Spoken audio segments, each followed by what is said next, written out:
In this part of the video, I will be highlighting how to install the chain and sprockets. The chain that I will be using is an EK brand, and it will be colored green right here. So for video purposes here, I actually laid my old chain, which is on the top, next to the new chain. And I've labeled the links from 1 to 112. So you can also check your service manual. And it will tell you how many links your chain has, so you can cut your new chain to the appropriate length. Chains don't usually come pre-cut, they usually come with an even number. The one I bought came with 120 links, so I will have to cut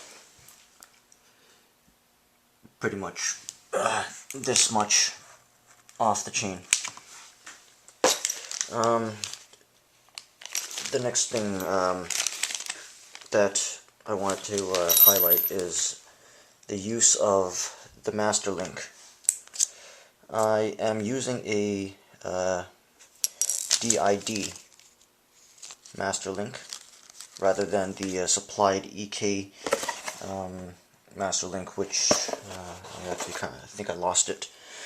But the EK supplied one is a clip-on, which I don't like because there is a risk of the clip coming off.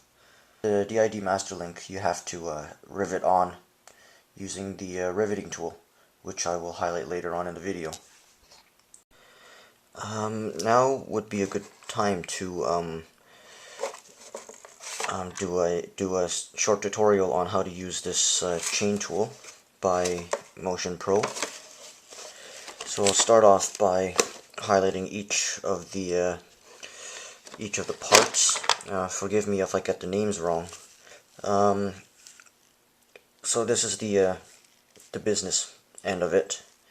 You put the chain through here, and your pin goes inside here. And but anyway, I'll explain it thoroughly, and then you'll get the idea. Right here, you get your different pins for different size chains.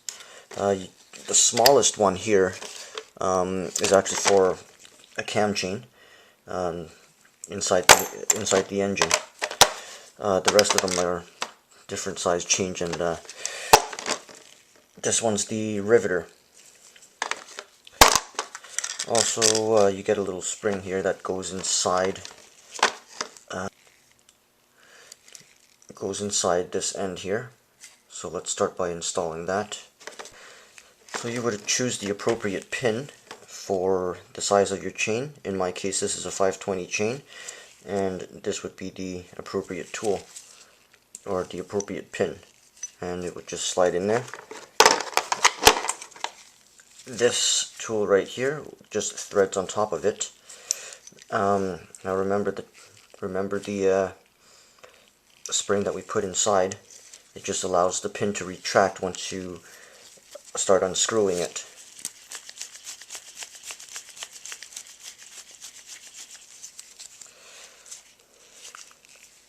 So you don't want it to come all the way out, just as long as it's flush.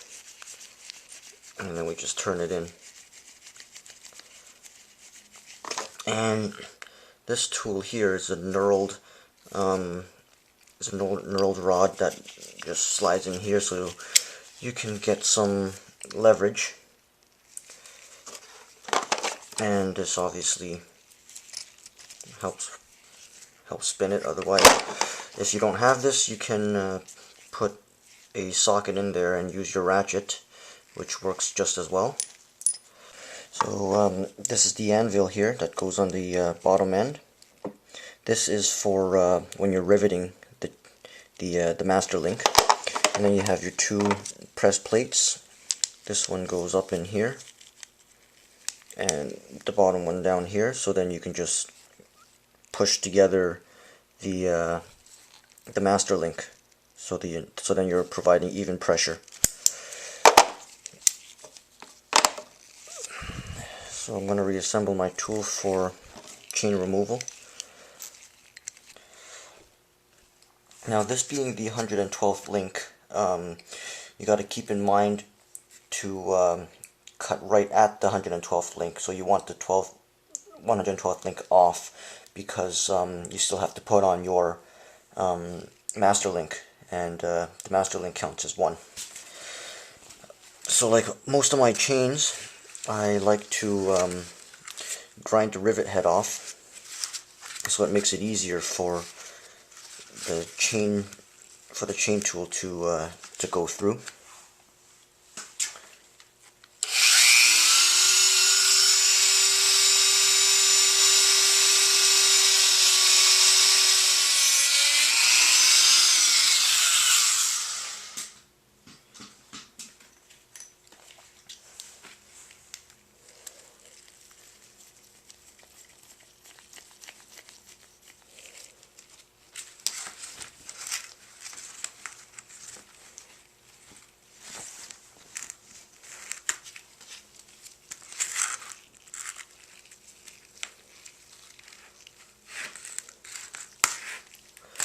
So you put the chain on this end for the pin to get pushed out this way.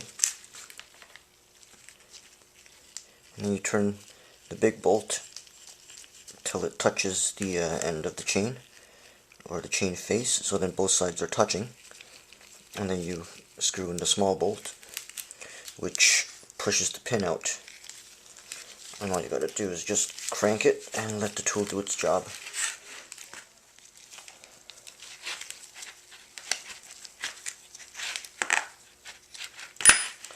And the pin should just fall right out when you're done. And then just loosen both bolts up.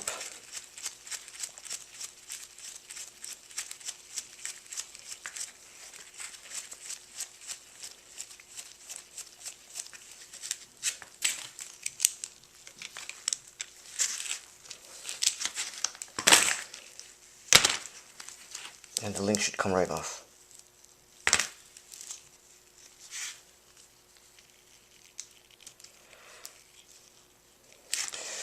Now you're ready to install your chain. So stay tuned for the next video, which will include the sprocket, the front sprocket installation, and as well as the chain.